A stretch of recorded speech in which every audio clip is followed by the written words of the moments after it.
You're listening to the Sokan Community Podcast. Your favorite source for gaming, film, and internet debate starts now.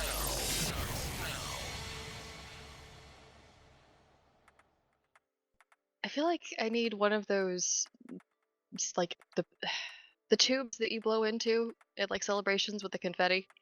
Not like a party popper, but like I want to say kazoo, but they're not kazoos. Yeah, that. Thank you. Anyway, so hello everyone, and welcome to the Sokan Podcast. I'm your host T, and with me are Jace and Leo. That's Jace Dre's son, live from Alderaan. And hello, it's Leo, live from my living room. Both doomed places. Oh no! Beware Death Stars. And it's 2020. Another decade of surviving has gone by. We are still here, and we are excited to take a look back at the 2010s today for fond and some not so fond memories. So, how has the last decade been treating you? It's been a rough decade, let's be honest. This is the most grown-up decade I've ever had because I've been the oldest of my life in this decade. And so a lot of old man problems have emerged.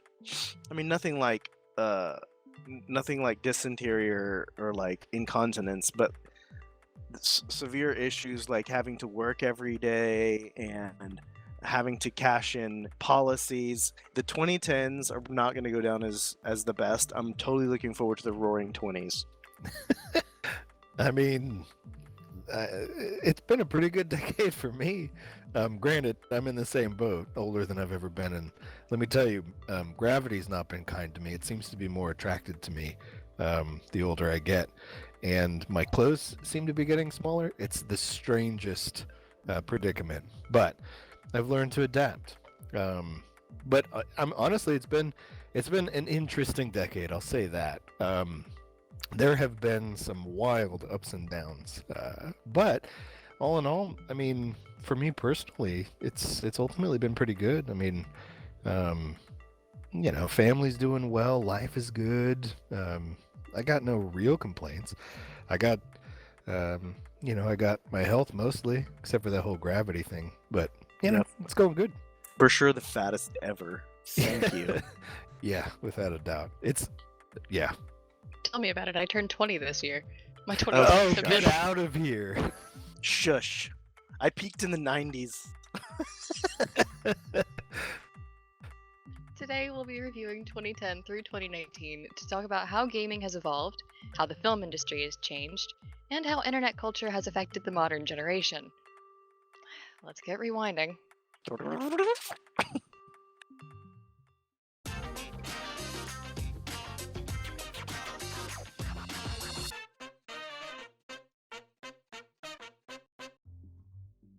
The 2010s, regardless of our feelings on them, whether they've been expressed or we're going to express them, they've undoubtedly been a great decade for gaming technology and playstyle. Everything from the earliest releases, games like Minecraft in their beta phases, to the new and ever-advancing VR technology has been a major part of gaming history over the past 10 years. We'll start out small with the indie games and the little guys of the industry. Untitled Goose Game's been doing really well recently and is just really entertaining to me as a concept, but there's also Undertale came out the past 10 years, Stardew Valley, Cuphead, Limbo, and way more than we would like to, well, there's plenty more we would like to be able to list, and sadly would not be able to because that would take up the entirety of our time. So, do you guys think indie games are making a rise because of lack of attention to AAA titles, or simply because people are looking for new mediums to get their gaming from?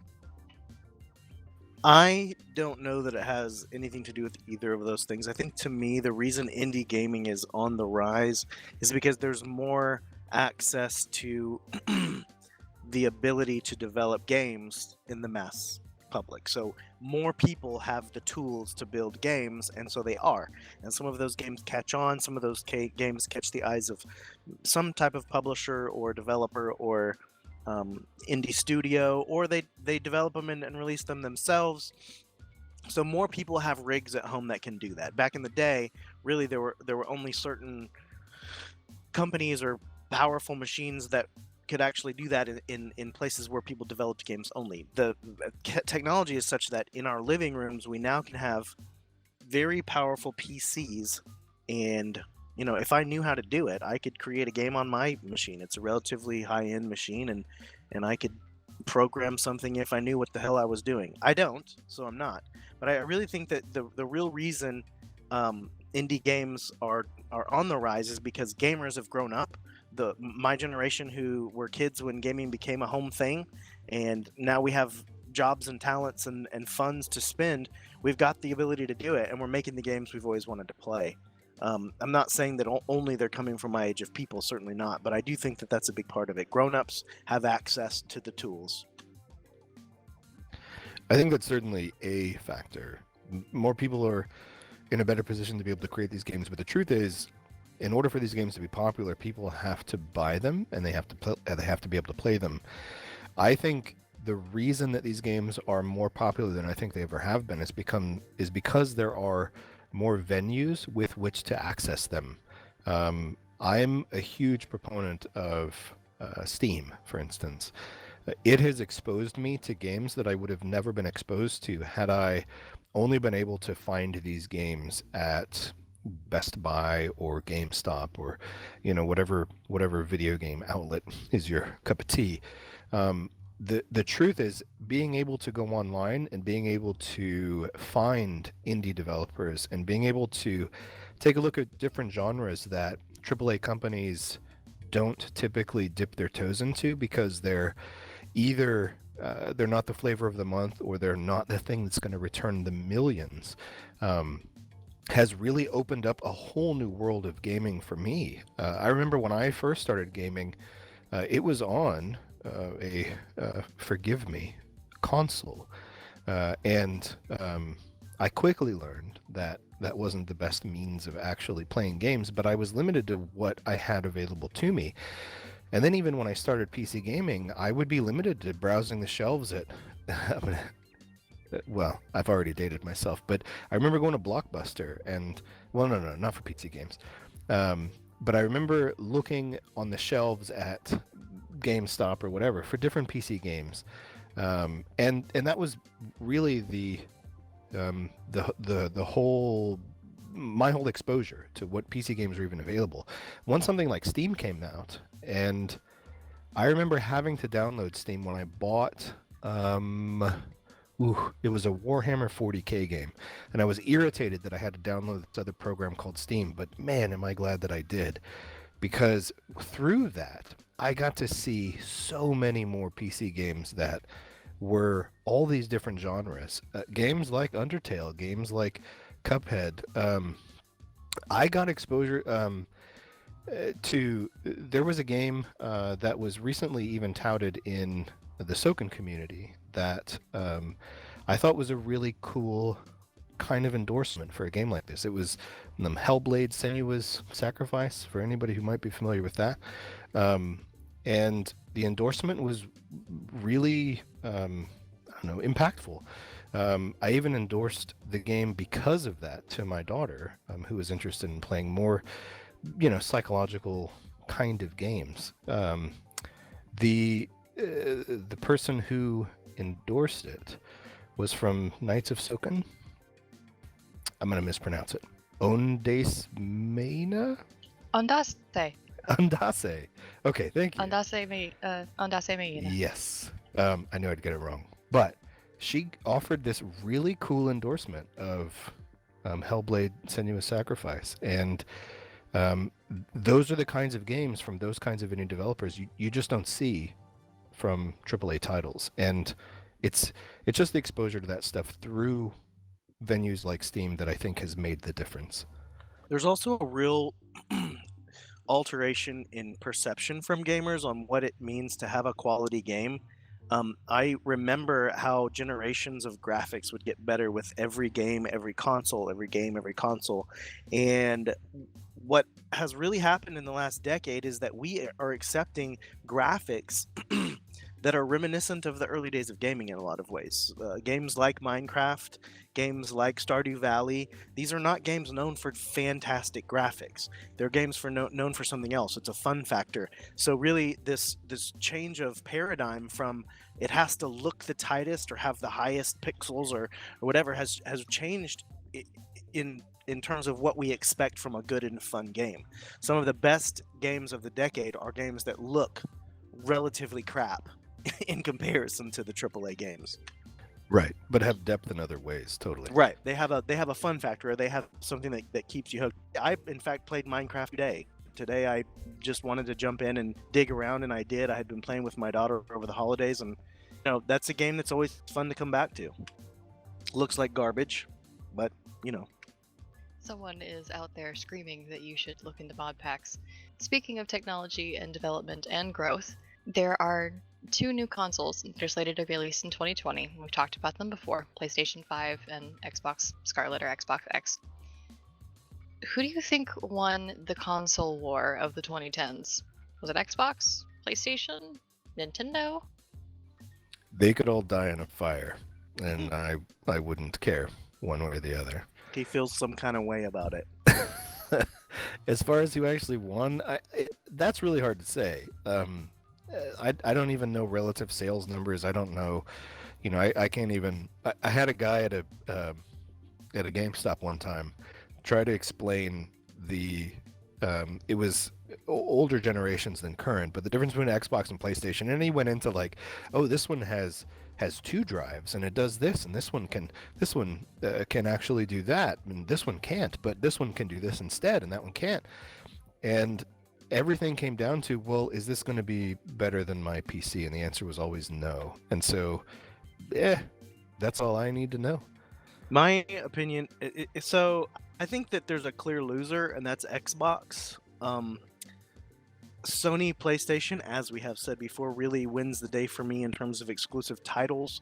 But I think the true winner of the decade, believe it or not, to me, was Nintendo. The Switch was something fresh. It wasn't the same old thing packaged up. It was something a little different. Anecdotally, people I know in the real world find that the Nintendo Switch is a lot more accessible, easier to learn, easier to play. It's, you can play it anywhere. I actually went to a Christmas party for my husband's work, and his boss was telling me that her Nintendo Switch was the best gift she ever got when she got it. And it wasn't this Christmas, it was previous. She says that it's by far the best thing that she has in her possession. I have a coworker who is not a gamer, never has understood my nerd culture. I've been working with her for about 17 years, and she got a Nintendo Switch. All of a sudden she's talking games with me. I really think in terms of breaking gamer culture open, Nintendo, like they kind of did in the early days, has made the audience bigger, which ultimately, to me, beyond sales, beyond who has the best game to play, is kind of what wins the day in this period of time when you've got your phone you could play games on, for God's sake. So there are many ways to access video games right now. Nintendo Switch did something new-ish, or at least repackaged it in a way that felt fresh. So I got to give it to Nintendo. Do you think that handheld gaming is something that we're going to be leaving behind in the 2010s? Or do you think the Nintendo Switch is going to single-handedly? I absolutely don't. I think what has happened, the advent of mobile gaming, people that don't play games got their hands on games, and they said, this is an interesting way to pass the time. Those same types of people, not hardcore gamers, not necessarily people like the PC purists, they saw Nintendo Switch, maybe they had kids that wanted one, they played it a little bit, they're like, hey, this is like my phone gaming, but hey, it's a little bit better, it's a little bit deeper, there's a little more ease of access, and so they thought, this is also a cool way to play video games. So no, I think that because so many more devices are getting thrust into our hands, that type of mobile handheld gaming is around to stay. I don't think it's going anywhere. And in fact, I think it's probably still on the rise. There's going to be more and more ways to access games with our digits wherever we be. It's on the rise. I think it'll stay on the rise. But it's akin, in my opinion, to playing a game on your smartphone. It isn't. It's not nearly as deep as games can be. Although the better thing about those kinds of handheld games is that I don't think people even consider them competition for what would be a PC game, or what would be the best that the the industry has to offer. Most people recognize them as significantly reduced versions of the games they could be, and so I think they have a place that I'm less resentful for than I am with like Xbox and PlayStation consoles.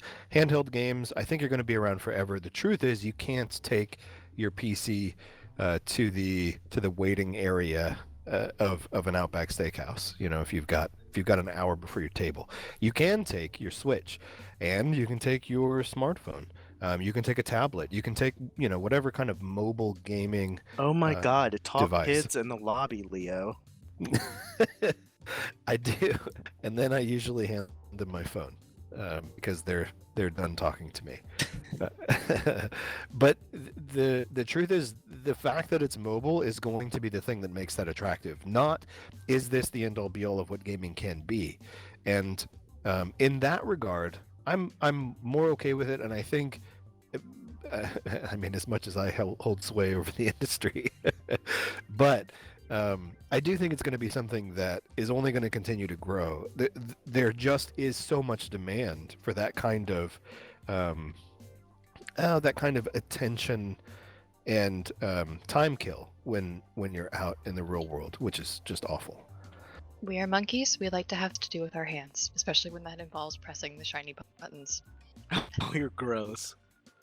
So what new tech are you guys looking forward to seeing advanced or integrated? We've talked about things that we've had so far. So what are we looking to get to see? One of the cooler things that I've been able to experience over the last decade or so has been the advance of VR in gaming. I remember probably 15 years ago, my wife and I talking about getting a VR system back when they were very first introduced. But at the time, they were games that had depth, but they were like polygon figures, and like it was just terrible graphics. And I was like, you know what, this is really cool potential technology, and I'd really like to see things advance to a level where this is more appealing and where the games have a little bit more depth to them.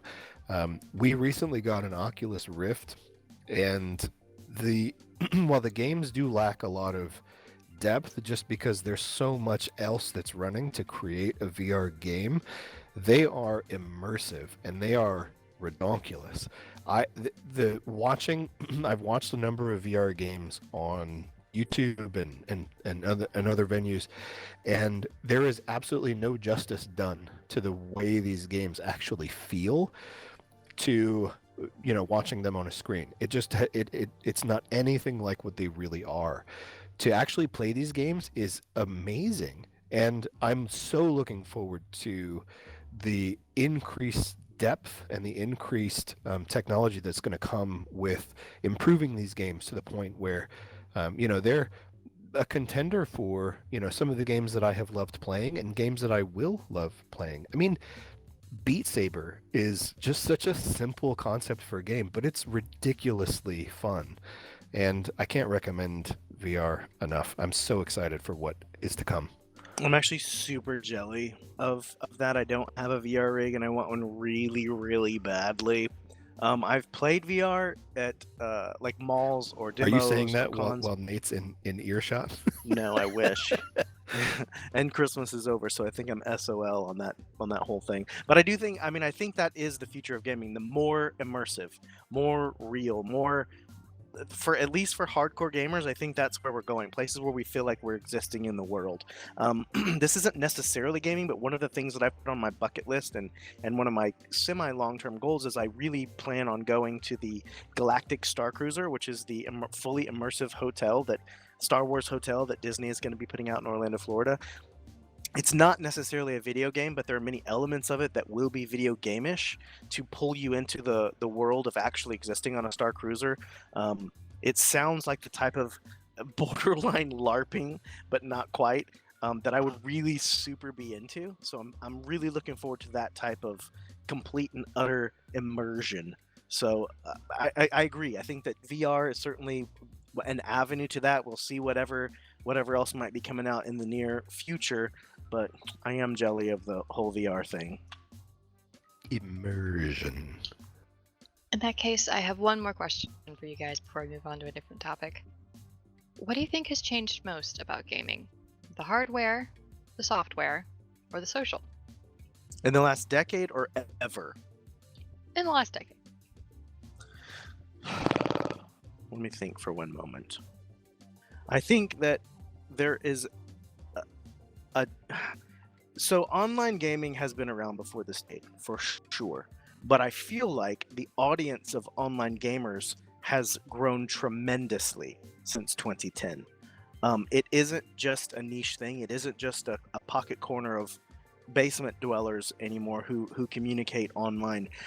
The ability to have friendships across the planet isn't just relegated to video games anymore. It can happen with business. It can happen with social media. It can happen, with a bunch of other avenues of internet life. So, and I think we're going to talk more about it, but I think that it is the social interactions that have pushed the boundaries the most in the last decade, in my opinion. We have deeper friendships, more realistic interactions than we ever have before. That's a fantastic question, and I have to agree with Jace. At least as far as what's been most impactful for me, certainly hardware and software have grown and developed, by leaps and bounds. But truly, the social aspect has been something that has been really interesting to experience. I remember back in, I think it was '99, my future in-laws exposed me to EverQuest, and it was this amazing thing. They had to bring me back into their computer room and show me one of their computer monitors, and they pointed their avatar toward a character and they said, "You'll never believe, but that is a real person behind that avatar." And I was like, "No way!" And it blew my mind. And from then on, online gaming was it. However, I do think that not only has gaming culture evolved, where the normalcy of that has settled in, but there's a larger acceptance of this as a viable means by which people get their social jollies, their social interaction. It's been home for particularly a lot of introverts. We recently did a poll among our leadership of our guild, and we're all introverts. Where there's 6 of us, and we're all different combinations of things, but every one of us is an introvert. And I think it's really telling that this is a really interesting aspect of just social life, where I mention now to my family, who I'm the only gamer in my family, and I say, "Oh, they're my gaming friends," or "It's an online buddy," and they nod now. Instead of 10 years ago, they would have asked me, "What do you mean?" Or they would have kind of raised an eyebrow or scoffed. Now they just kind of nod because it's normal now. Yeah. So I think it's that social evolution and acceptance that's been the most impactful over the last 10 years. I often quote Leo to my friends and family, and they know who Leo is. So there is a strangeness to this whole social construct that we have created online. It's not like as weird as it used to be. There was a time when you say, "Well, where did y'all meet?" and you say the internet, and everyone would turn their nose up. Now if you say, "Where did you meet?" the internet, and everyone just, "Oh, okay, cool. When were y'all getting married or what?" Like it's really normal now. So while technology, both software, hardware, I would say actually this last decade for software and hardware has been less revolutionary. I've seen bigger jumps in coolness in terms of video gaming since the 80s, when 70s and 80s, whenever some of this stuff was first coming out. It hasn't been the most revolutionary, but certainly the thing that to me has changed the most has been the communities that have popped up around this weird little culture that we have. Totes. I think even the acceptance of something like I'll say something to my family like, yeah, and so then they asked, "Hey Leo, my real name is not Leo." Yeah, exactly. But everyone in my family now, they just kind of nod like, "Oh yeah, they call you Leo because that's your online handle in this community that you're in. That would have never happened 10 years ago. Like, that to me is one of the cooler parts of it. With more VR advancements, more indie developers shining on Steam, new consoles on their way, and new members of our community that we can't wait to meet, the 2020s are looking bright for gamers everywhere.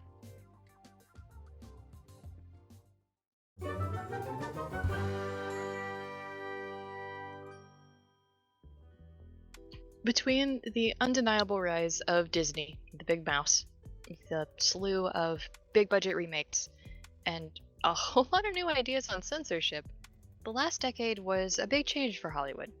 The film industries kept right on rolling along. With Disney, Universal, Warner Brothers, and other big production companies now buying up smaller ones over the last 10 years, do you think it's still possible for creativity to flourish in Hollywood? I think without a doubt. I'm not a huge fan of all the buyouts. I'm not a huge fan of the, general conglomeration of creatives, quote unquote. However, I do think that creative people will create regardless of, the banner under which they do it. I do think there's plenty of opportunity still for I'm a huge fan for the underdog, so I like to see, the new up and comer. I like to see the new rising star, and I like to see the new brilliant story, particularly Hollywood talking about movies. But to see that new awesome thing come out of nowhere, that to me is still certainly a factor. It always has been, and I hope that it always will be. I do think it currently still is.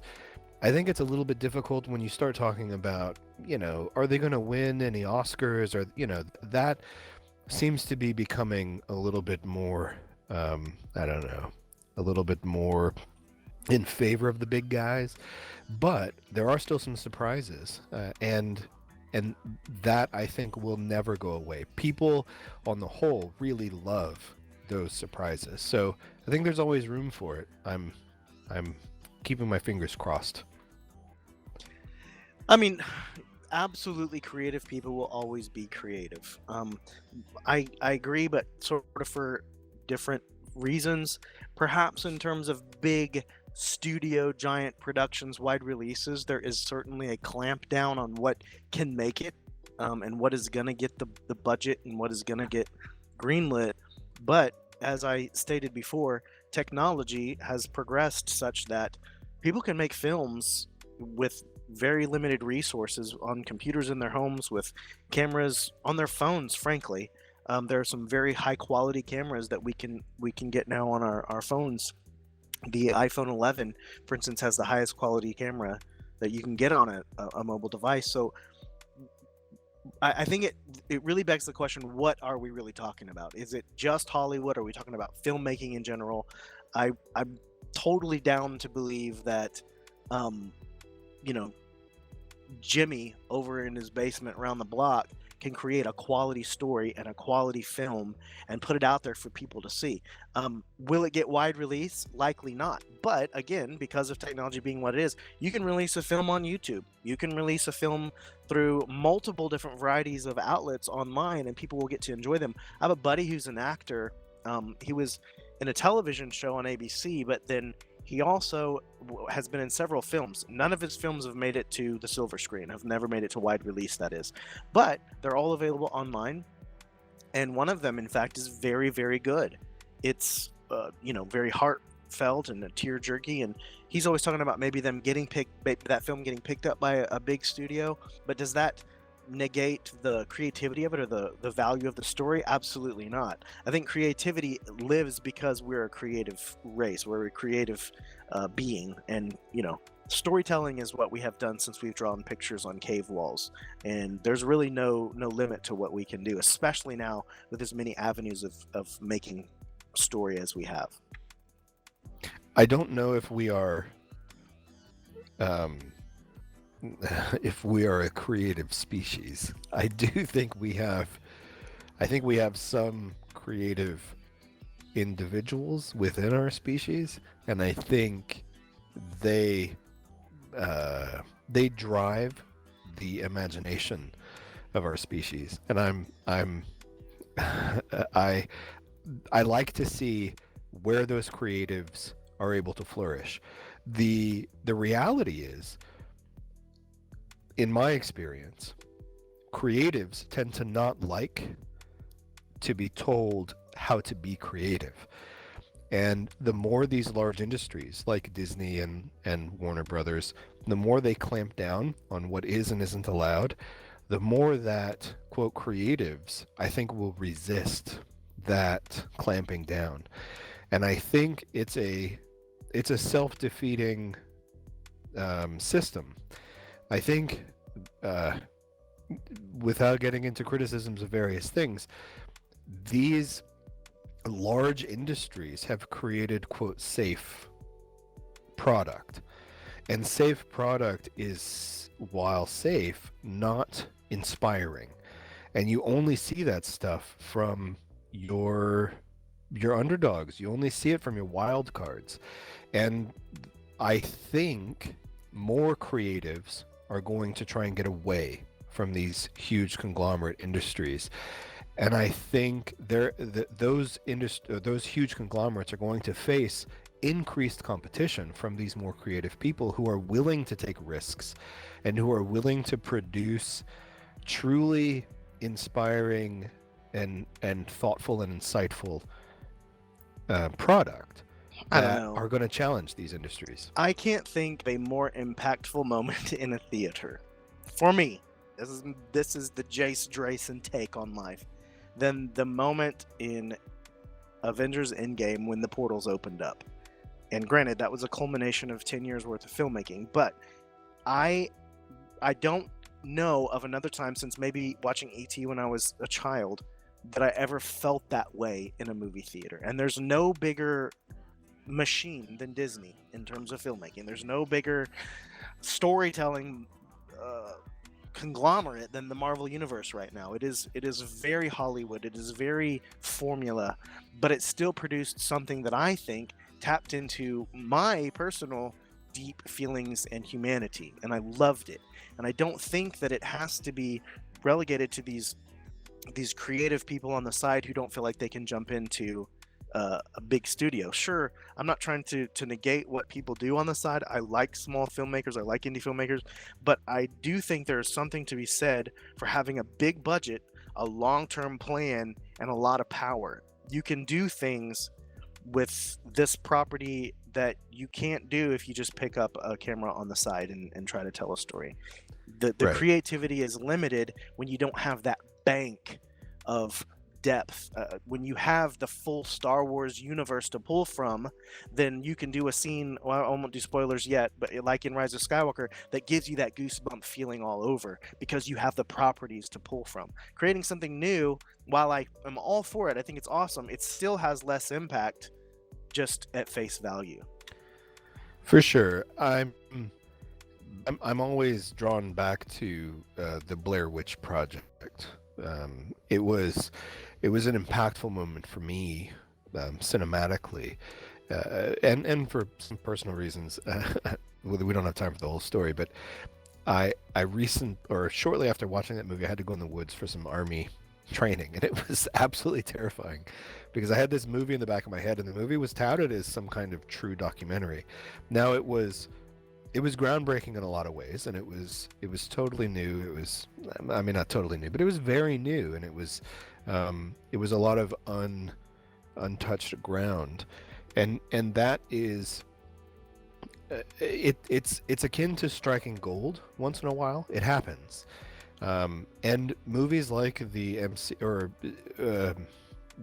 I don't know, sagas like the MCU, they are formulaic, and I agree. I was emotionally touched by that same scene that you're talking about, where the portals opened up. I too, like, there was a hitch in my breath. Is that the right term?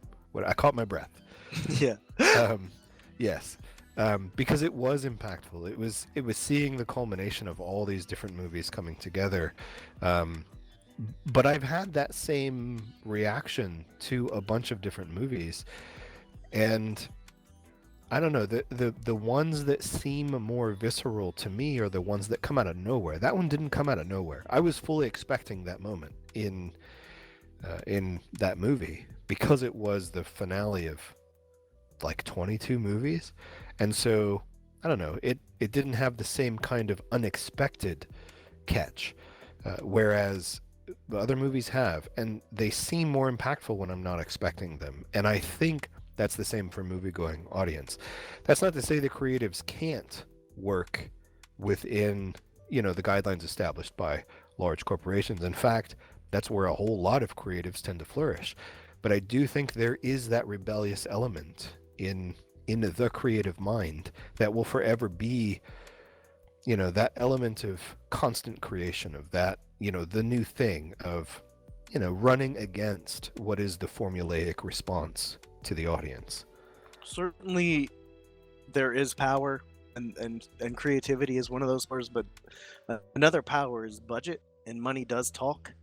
It's very expensive to make a film, and in order for a movie to be impactful, we don't want to feel like there is sort of a low budget quality. Now, Blair Witch was unique, and it did have that low budget quality, but it was meant to, and that was part of the charm of the film. But most of the time, you can't get away with that if you're going to have a movie that's going to move anybody. Generally speaking, you can make a movie that's like 5 minutes long for $500, and that's still like extremely low budget. To make a full feature-length film, you're going to need thousands of dollars, even for something that's really, really limited and low budget. That limits your storytelling, it limits your reach and impact. So while I'm all for it, again, I'm not trying to poo-poo the creatives. I know that the big voices, and this is just a sad truth of reality, have money behind them, and when you can spend a lot of money, you have the potential to make a bigger splash. And let's not get too far into subverting expectations. Oh no! Do you guys I think hate some that of this, phrase. No. It's the worst. do you think that some of those, some of that caution has led to the, I guess really not necessarily the last 10 years, but definitely the last 5, where we've seen a lot of remakes of older, or reboots, remakes, either one. Do you think it's because they're scared to branch out and they're just trying to get the same formula down, or do you think it was anything else really? I don't think it's fear as much as it's a nostalgia's a value. Nostalgia has a value, so if you can pull a grown person that has money into a place of feeling, they're probably going to spend money on your thing, regardless of what that thing is. So it really is more, I think, about marketing than it is about a lack of wanting to take a risk. And I guess it's kind of 6 of one thing and half a dozen of another, because this thing has already been successful in the past, so certainly you can try to bank on it without having to come up with a new idea or new intellectual property. But I do think it has more to do with the fact that they know we grown-ups have a full life of entertainment that we have grown up on, that you can pull pieces from and would be like, oh, I love that when I was a kid, and I'm gonna spend money to see it now because I loved it when I was a kid. Yeah, there's nothing wrong with capitalizing on nostalgia.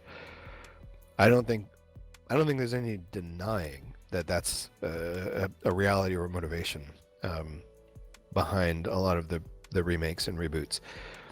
I think where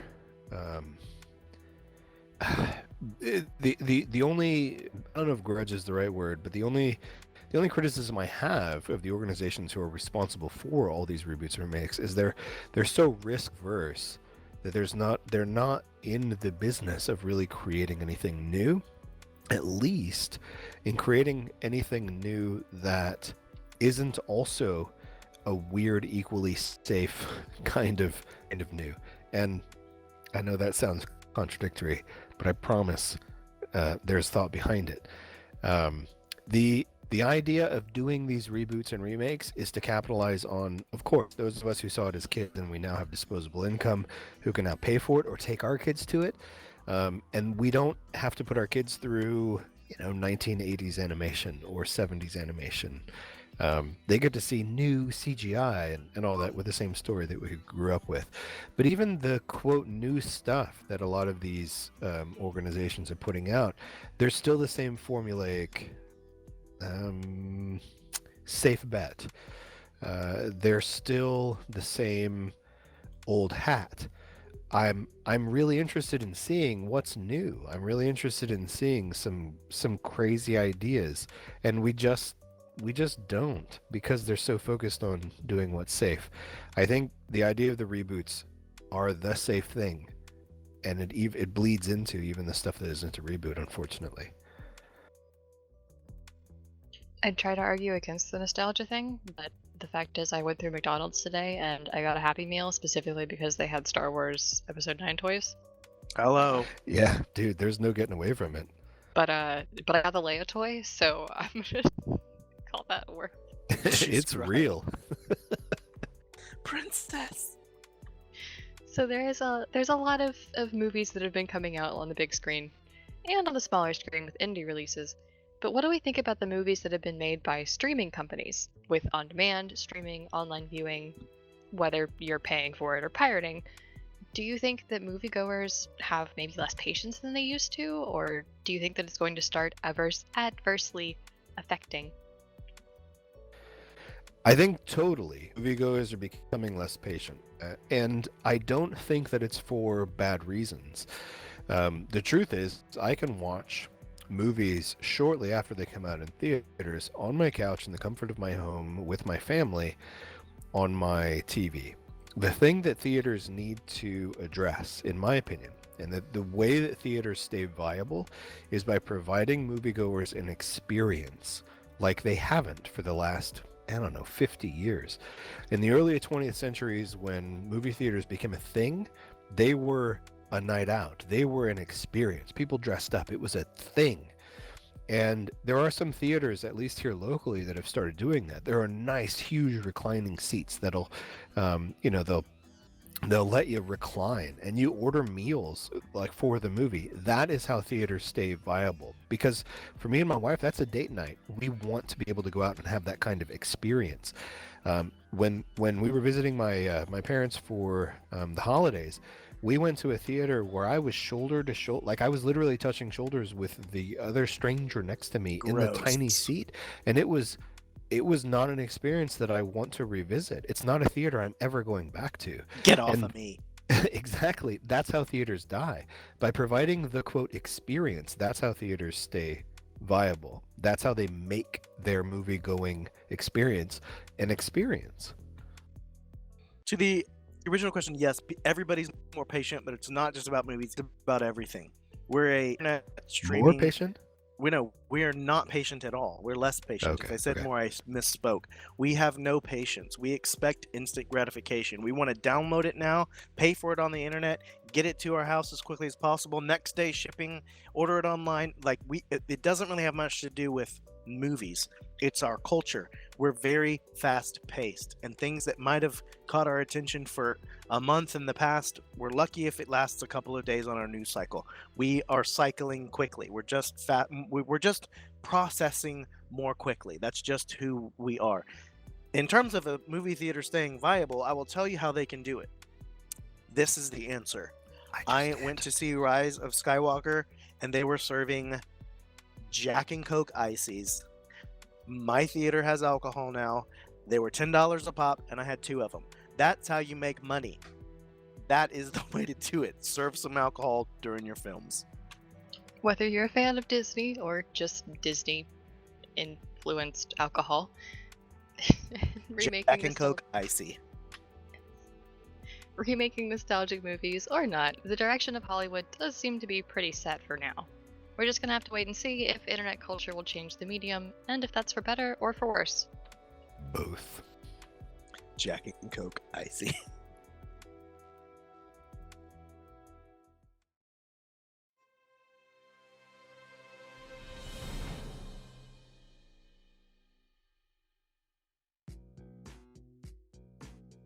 The 2010s have been a wild ride for the internet.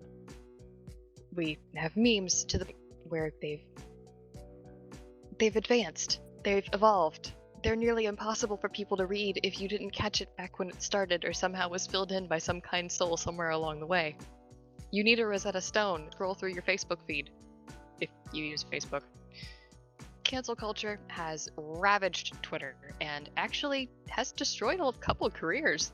The debate on whether the internet is helpful, hurtful, healthy,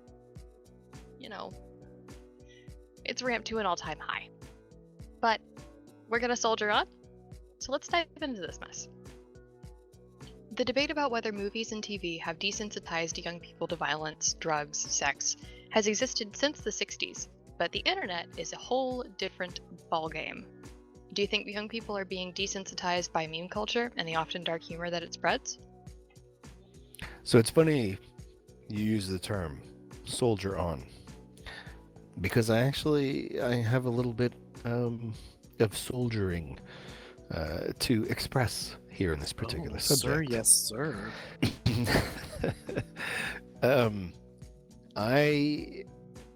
I thought as a young man that there were a lot of things that I had been exposed to and that I was prepared for, and that I was desensitized to, particularly the realities of, let's say, armed conflict / war. The reality is, while I think there are a lot of people who believe that they've been desensitized to these things, there really is no preparing for them until one experiences them. I think a lot of the time, those who decry, quote, exposure to potentially problematic or potentially traumatic experiences as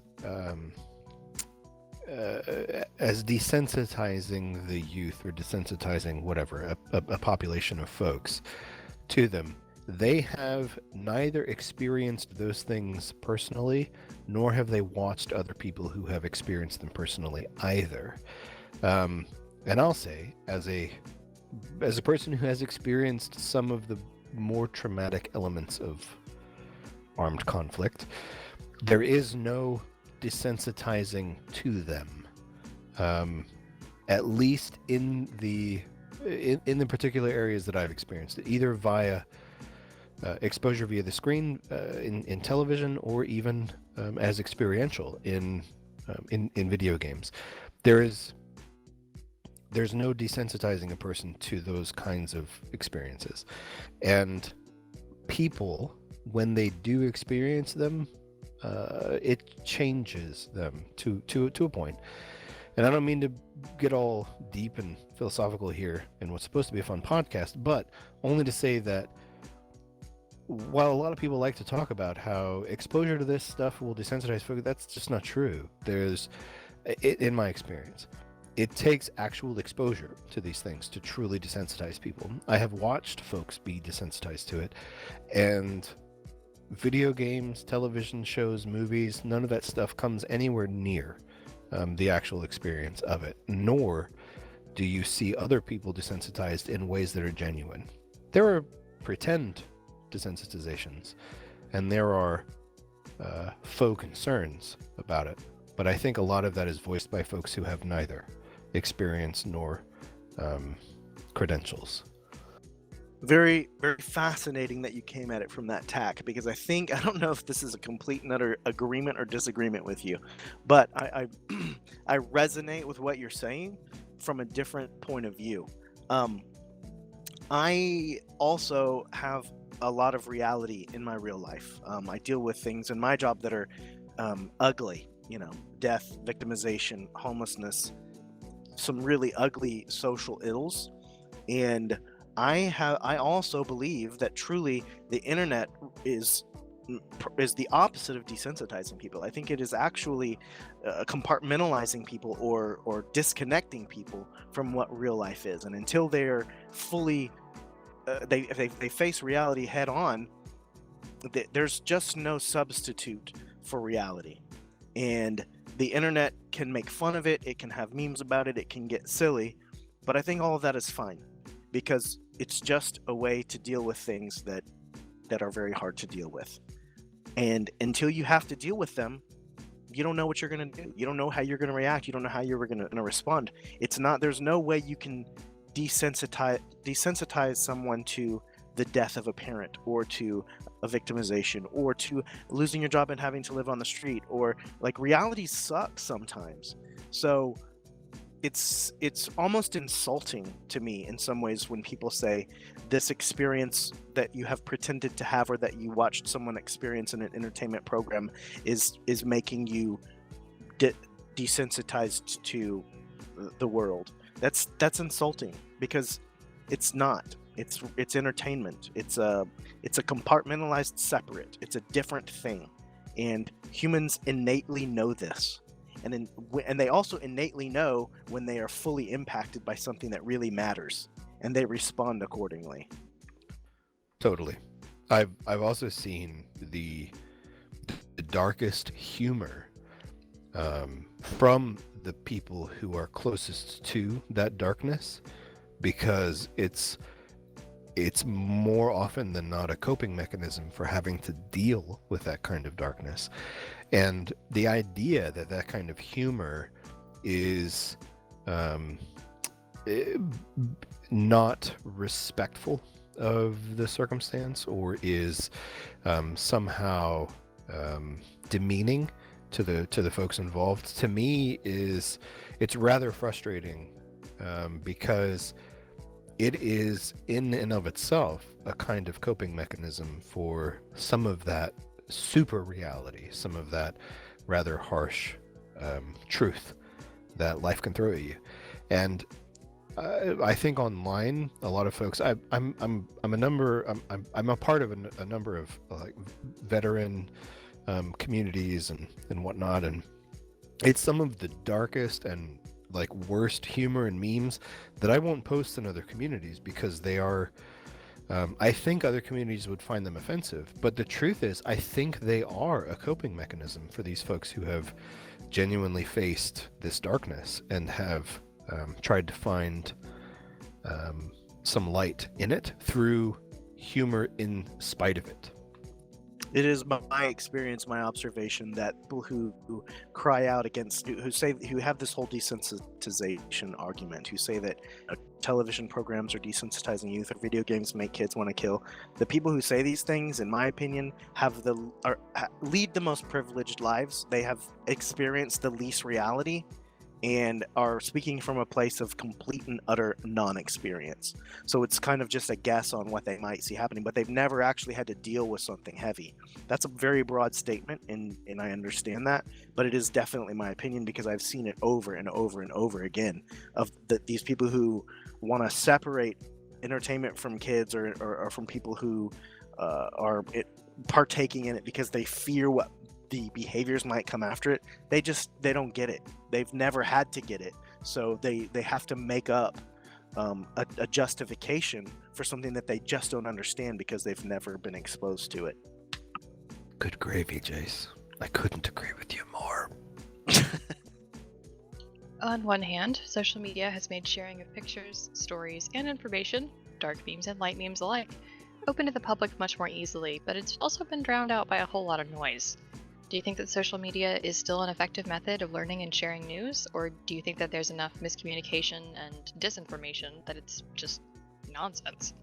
This is going to get so political, and I don't know how it's not going to get. I think social media for news is garbage, trash, poo-poo. It's the absolute worst way to get your news. You should never read someone's post, or someone's retweet, or someone's share on Facebook and think, oh, this is news. Never, never, never, never. If you do it, slap yourself in the face right now and say, I swear I will never do this again. That's not how you learn about the world around you. It's fine for sharing pictures of your puppies and pictures of your mom at Christmas, or if you want to have a cute little quip about how clever you are, put it on social media, or Snapchat each other your silly faces like my daughter does, and I don't understand it. We're on a spree, or whatever you call it, and they put a face back and forth for 2-3 days. I don't understand any of this.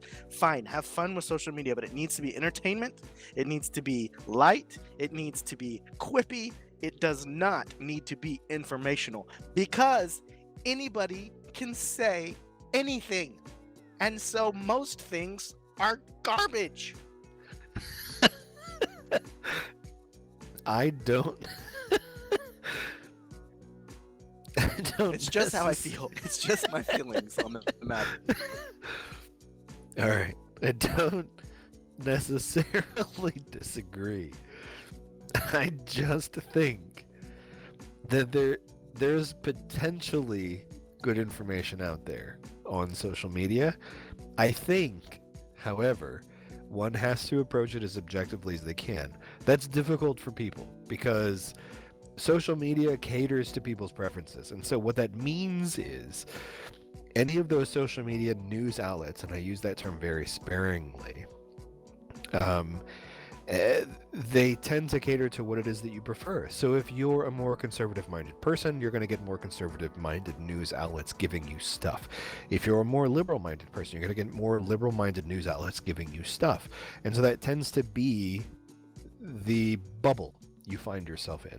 I think it takes a very concerted and proactive effort to extend your reach outside of your bubble. I also think there's something to be said for learning about the opinions of those around you. Absolutely.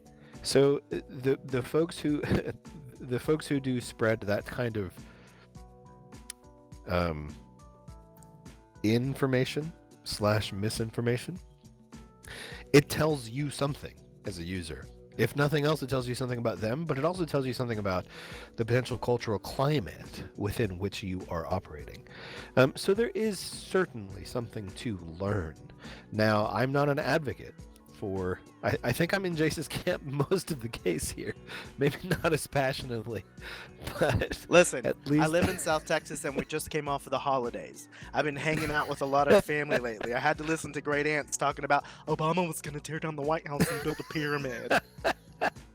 Yeah, I mean, I'm in South Texas too, and I've experienced the same. But I do think that there are certain outlets that do provide a little bit more objective perspective, and they are on social media. The problem with it is that you have to count on folks being objective themselves, and that just isn't something that the human race is inclined to do on the whole. We're very subjective creatures. We definitely want our opinions reinforced, and we definitely want to talk to people who agree with us. And so the idea of reaching across the aisle and engaging with folks who disagree with us is something that is so counterintuitive to our nature that I would expect the vast majority of people just aren't going to do it. So when it comes to something like social media, something that we do because it's fun, of course we're going to be told and fed the things we want to hear. That's the whole nature of that industry.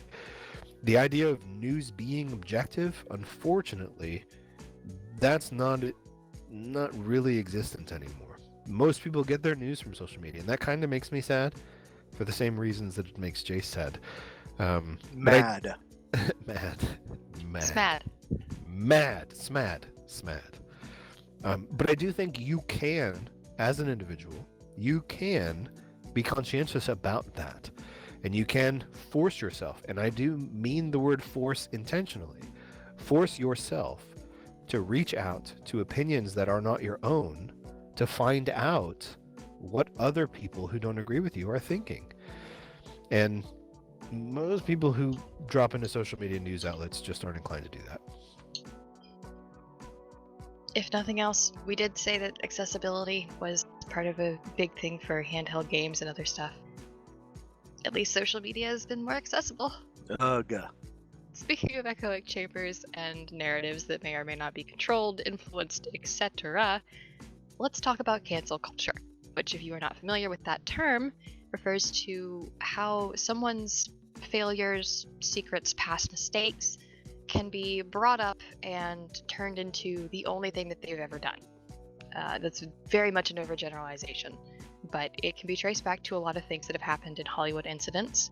And to be fair, some of these things have been very reveals of people's character.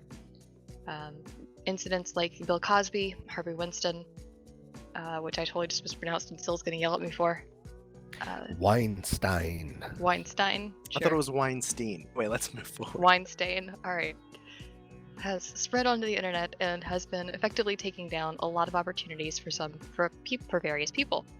It's sparked controversy after controversy. Kevin Hart was encouraged to depart from hosting the Oscars due to old homophobic tweets he had made.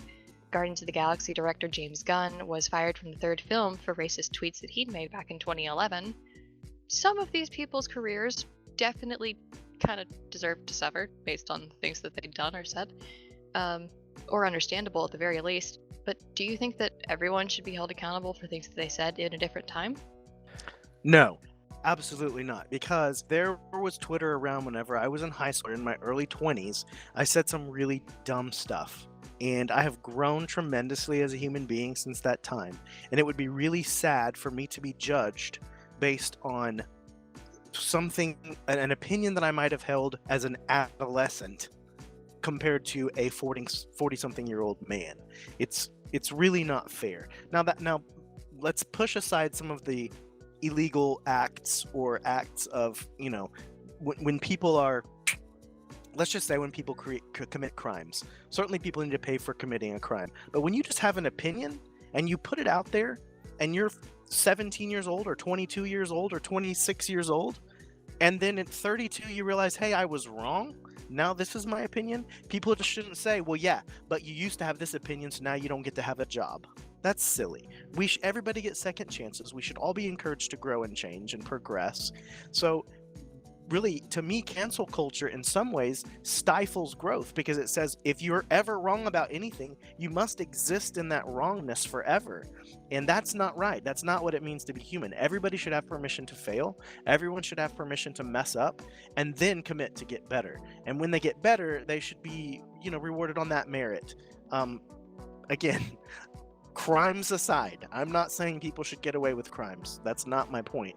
But opinions and culture shifts and, the sensibilities of society changes. So we all should be allowed to change with it and not be held accountable to something that we felt like when we were freshmen in high school. Okay, first of all, I would just like to say, Jace, get out of my head. Because I was going to say all those exact same words. Instead of saying those words, I'm going to try and say what Jace said in a little bit different way. Because I do agree that the idea of us holding people accountable to the things that they said years and years ago is the wrong thing. It's the wrong approach. It doesn't allow anybody an opportunity to grow, and it doesn't allow anybody an opportunity to repent for any of the things that they've said wrong.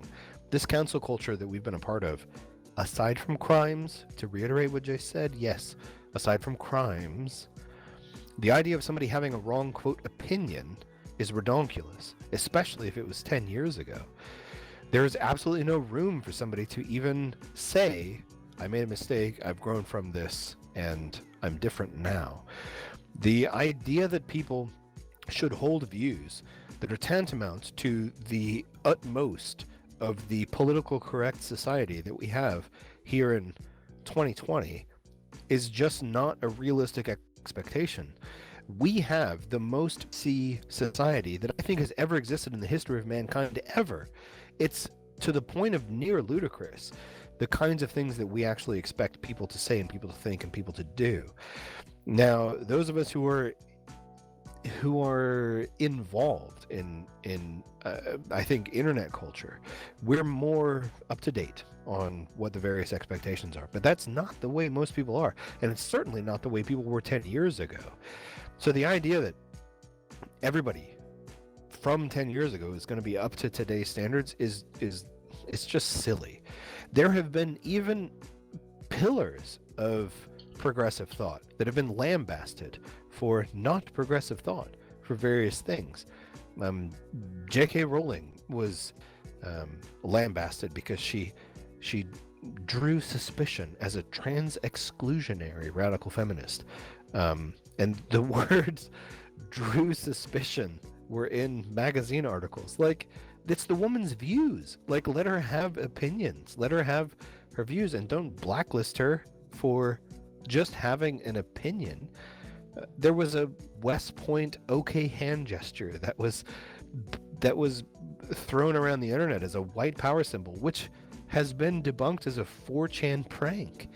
And yet those cadets were still lambasted online as having been white supremacists. Like, there are so many examples of these things just really growing out of control. Again, crimes notwithstanding.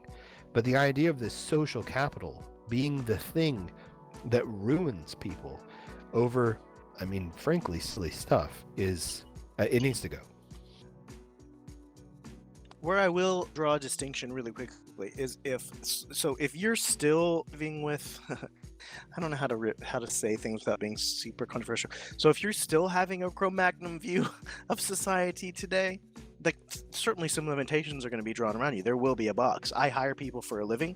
If you express an opinion in your interview with me that is counter to the culture that we're trying to promote in my agency, I'm not going to hire you, and you don't get to have that job. You're held accountable to what you believe now, certainly, but I do believe in letting people be who they are now and not holding them to judging them on perhaps their worst moment in their life. That's the part that I find unfair. I do think that people need to progress. If you're still holding on to those ideas that we believed 10 years ago or 20 years ago, and you're not willing to open your mind and think, hey, things might be better and different now, then I'm not saying cancel culture them. I'm not saying they should never get to have a job again, but I don't want to hire you, and I'm not really super interested in hanging out.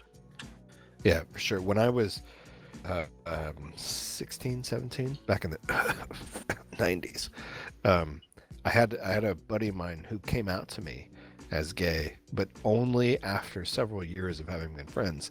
And his reason was because I used to say, "Oh, that's so gay," as a pejorative comment. And to me, that wasn't meant as some kind of pejorative, but to him it was. And it took him saying that to me for me to realize, oh, I can see now where that would be something other people might not appreciate. And I could see certainly where someone who is gay and who is not in a place where they feel that they can come out to everybody, I can see where me making those comments would make them uncomfortable. It took that realization, and that let me grow. If he had blacklisted me and he had like never spoken to me again, like, that would not have been an opportunity for growth for me. Right. Why would you want to? Like, right, at that exactly. point, you're stifling someone's progression. Right. And that was, to me, a very, very clear moment of growth. And I think those are important. In this cancel culture, we're forbidding those opportunities for growth for people. Do you think that the internet, in its prolific way, has made people more sensitive to different opinions and views, despite the fact that it may be exposing them to more than they would have otherwise viewed? More sensitive, no. I think it has exposed people to wildly different opinions that they would experience in real life. Honestly, the idea of me having, like, the interaction that I just talked about, of a gay friend who came out to me when I was 16 or 17 and had waited the years that he had to actually say something to me, I imagine that I would have had that exposure online way faster than multiple years into that friendship, because people just tend to be more open and tend to be more real online, because there is that facet of anonymity. He could have even come out to me online faster without, risking exposing himself to any kind of derogatory nonsense my idiot teenage self, might have thrown his way. And I think I would have had a better opportunity to learn. The internet was not nearly as prolific in my teenage years as it is now, and it would have helped me quite a bit. Exposure is good. Representation is good. I think that when you can see yourself in communities or belonging in other people, it certainly gives you courage, regardless of what your thing is, to be more authentically yourself, which is always a good thing in my opinion. I will say that as a GM, one thing that does surprise me is how often I get poked from guild members who say something along the lines of, I was in guild chat and someone said this really offensive thing, and then they show me that really offensive thing, and I'm like, So get over it. There is I believe we are an 18 and up guild in Divine Conclave, and we have a rule, a standard that sometimes grown up topics are going to come up. Be ready for grown up conversation. If you want to blank out on it or hide guild chat during it, that's your prerogative. But I'm not going to police grown ups on certain topics. Now, there's certainly some non-negotiables. We don't allow all the isms. That's all. We have zero tolerance policies for all of that, as you do in a community like ours. But there's some grown-up stuff that people talk about, and I think that grown-ups should be allowed to talk about it. It really does surprise me sometimes when I get those pokes of, hey, you need to put a stop to this because they're talking about this certain topic of tabooness. I'm not going to put a stop to it because we're grown-ups. And so there really is a sensitivity to a moderate an expectation. Let me say that there's an expectation of moderation online that oftentimes surprises me. And as a GM, I'm not willing to moderate a community on that level, especially a community of adults. If we had minors, I would think that some policing is due. I don't want to expose minors to some topics that perhaps their parental units would not want them to, so we just don't deal with that at all. But that expectation of moderation is I think a new thing that the internet culture has brought around. There is the expectation that we're going to go tell internet dad or internet mom that this person is saying the no words, and we need it to be stricken from the record. And I have to say it again, just so I'm not going to get any emails. The fact is, we do have a zero tolerance policy for the isms, the racism, homophobia, bashing people's religions. We don't put up with that. That's not what I'm talking about. But, sometimes we do talk about some risque things, some sexual, perhaps, topics come up, and people might get a little, sensual in their chat. And I don't care, because we're all beings that do that stuff. And so sometimes we want to talk about it. So talk about it. If you don't like it, there are probably other communities that are more highly moderated that might be more accustomed to what your sensibilities are. Yeah, I think on top of people potentially being more sensitive to it, I think they're growing accustomed to far more moderated communities. Mm-hmm. And I think in a community of adults, we're willing to let some of conversations carry on, whereas people are more accustomed to like, oh no, he's talking about X, or they're talking about Y. And the truth is, they're adult conversations that people let happen, so long as one isn't being disrespectful, hateful, or one of those isms. Yeah, I mean, that's as a moderator in one of our 17 plus guilds that does account for minors, there have been a couple of instances where we've had to whisper people and be like, maybe just tone it back just a little. They're like, but freedom of speech. And we're like, you have a group chat. We don't care if you talk about it. You just can't talk about it here specifically. Yeah. We don't want a lawsuit. When minors are present, it does change the rules for sure. Yeah, minors makes all the difference. So there's been a lot of changes over the last 10 years, especially for those poor minors who are still undergoing change. It's an election year, folks. Oh my God, are we allowed to talk about that? No, no, we're cutting here. That's the outro, we're done.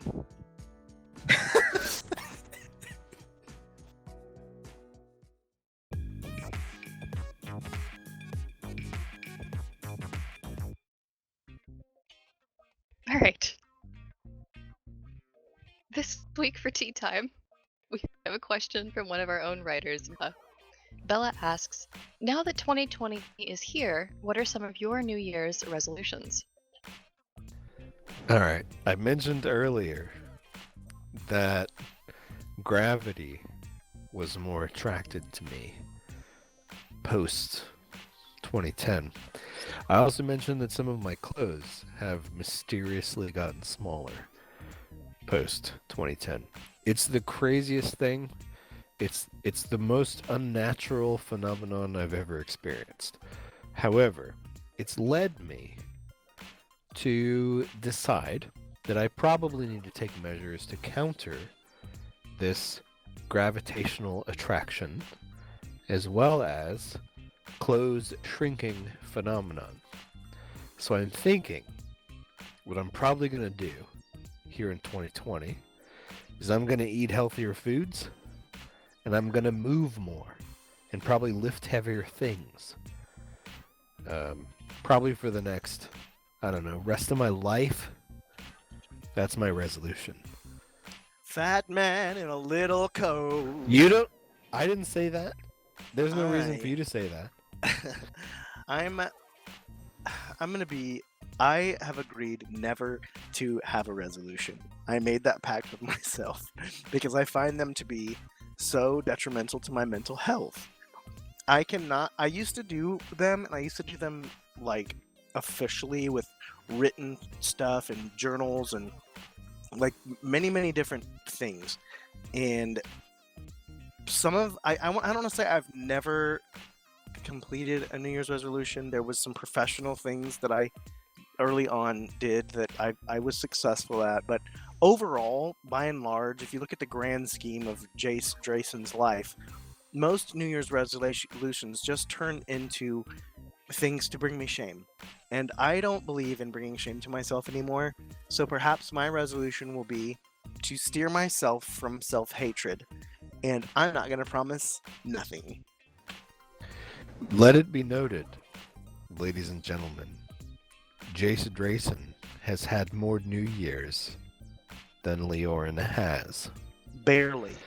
And as such, he's achieved a level of wisdom that I have yet to achieve. And so, as an older, wiser man, he has managed a level of insight I have yet to achieve, and I'm still working toward a follow. But let it be said, as an older man, he's probably wiser than me. It's just so arbitrary. Like, this particular day, I'm going to make promises that I can't fulfill. That's just not how real life works. Sure, it's a day on the calendar that makes it feel like things are new, but nothing's new. Nothing's changed. Everything's the same. We're going back after the holidays and we're bummed about it. The fact of the matter is, if I ever want to make a change, I'll make a decision when I want to make it, and I'll do the things that I have to do to achieve it after that point. New Year's resolutions, to me, are bunk. I mean, good for you. The point is not that. The point is that you're older than me. That's all Barely. I wanted to make. Like, probably matter of months, most likely. No, it is not. Honor the master, Padawans.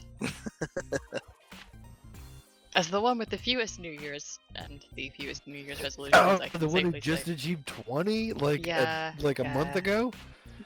6 months ago. Come on now. Ugh. July birthday. But yeah, no, I've never really made a New Year's resolution. I either forget about it 2 weeks in or go, I don't care that much, and I move on. So I'll see you at the gym, Leo. No, you won't.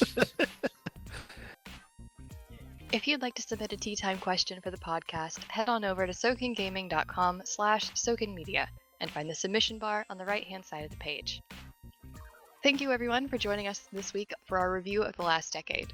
For more Sokan Media, visit us at sokangaming.com/SokanMedia, follow our Twitter at SokanGaming, and subscribe to our YouTube channel, Sokan Gaming Community. You can look for future episodes of the podcast on Google Podcasts and iTunes.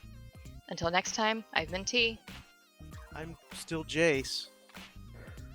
I was and am and will remain Leo. And we'll see you next week. Stay classy in the roaring 20s, Sokan. Thank you for listening to the Sokan Community Podcast. Craving more? Visit us on Twitter and YouTube at Sokan Gaming, as well as our website, www.sokangaming.com. Until next time, stay classy. Right, Jace?